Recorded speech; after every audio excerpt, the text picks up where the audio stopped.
Nagluluto po ako ng upo. Ayan. Hindi ko na po pinakita ulit kung paano po magluto ng upo. Madali lang naman po proseso po nito eh.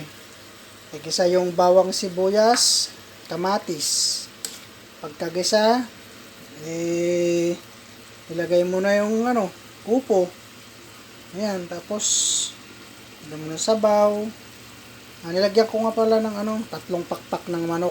Pampasarap, pampalasa. Ayan. Ganun lang po ang kabilis ng ang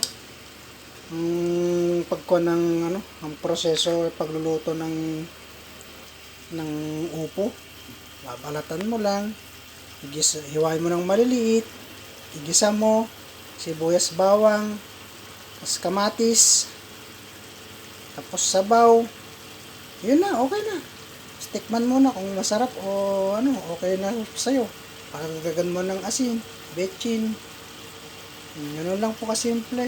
Yung pagluluto ng upo. Lahat po ng mga binibidyo ko pong mga pagkain, lutong bahay lang po. Pero ship po ako sa restaurant. So nga lang, naman nagtitipid po tayo sa mga rekado. Salamat po. Share nyo na lang po ang video. I-like na rin. At i-follow nyo rin yung page ko.